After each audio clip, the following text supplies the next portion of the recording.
For a better table tennis performance in general and for better striking and footwork techniques in special, players have to understand that the impulse of a stroke in table tennis starts at the ground with a push from the feet and legs. After that, the impulse is transferred upwards towards the strike point. In this video, you will watch 12 exercises that follow the methodical principle to intensify a part of a movement by means of a training tool, in this case a stepper. In addition, useful explanations are given to understand the purposes of these exercises. Thanks for watching, have fun during training and please subscribe. In exercise 1, players perform a backhand topspin on an arriving ball with backspin. During backswing, it's important to point at the ground with the tip of the racket to initiate a clean forward swing towards the striking point. The impulse of the feet and leg extensor muscles is intensified because players have to jump upwards on the stepper in the right moment. Exercise 2 is almost the same as exercise 1, but with an important difference. Before jumping upwards, players have to jump down backwards, so they have to find the right timing, which makes this exercise more difficult.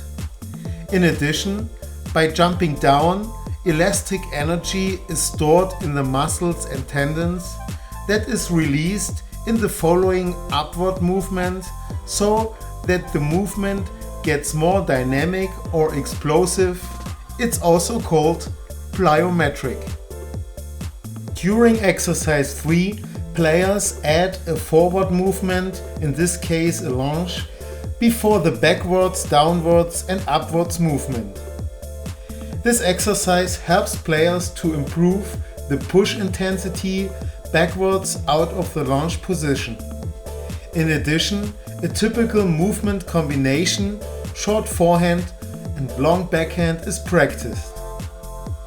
The training tool helps to focus on the importance of footwork patterns.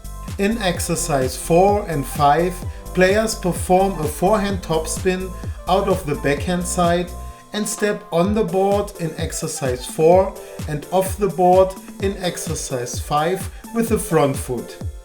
In both cases, the training goal is to focus on the right direction and intensity of the weight transfer during the forehand topspin, which makes this movement more explosive and effective. Exercise 6 aims at improving the explosive push of the leg extensor muscles during a forehand topspin that is played from the middle of the table on an arriving ball with backspin.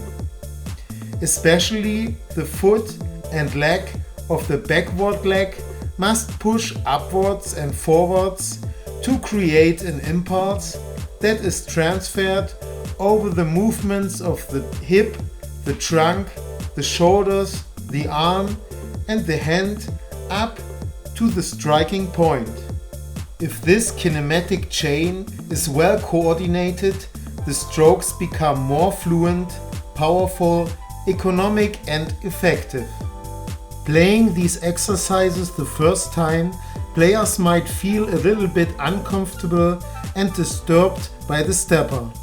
But after a few minutes, they get used to the situation and find the right timing for the weight transfer.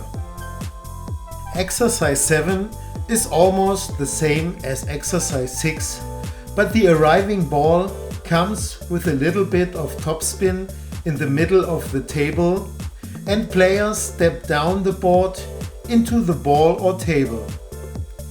In this situation, the weight transfer is not impaired like in exercise 6, but it is supported.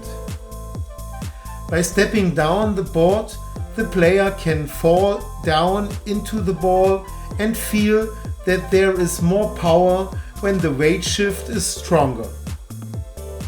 As a consequence, players have more focus on an active, powerful weight transfer when they have the time to open the hip and foot position and go into the ball for a point-bringing forehand topspin, or at least to put pressure on the opponent.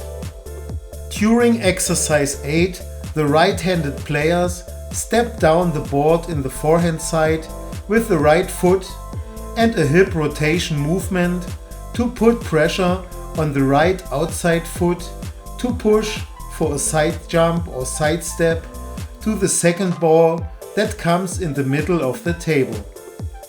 This is a common movement combination and a lot of players struggle with the right footwork and body movement.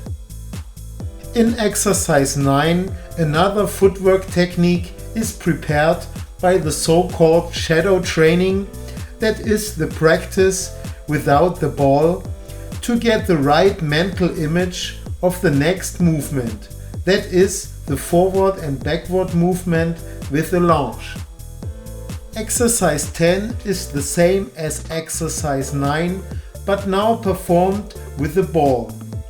Players start in a ready position on the stepping board, execute an activation jump with both feet on the board to load the tendons and muscles with elastic energy to be faster during the following lunge forwards. After receiving the short ball, also short into a cone, a strong push from the front foot is necessary to get back onto the board. In exercise 11 and 12, the side-to-side movement from forehand to backhand is practiced first by means of the shadow training without the ball to get used to the situation and footwork pattern, and in exercise 12 with balls. The consequence of stepping over the board is more pressure on the outside leg abductor muscles that decelerate the movement out of the table. Thanks for watching, have fun during training, and please subscribe.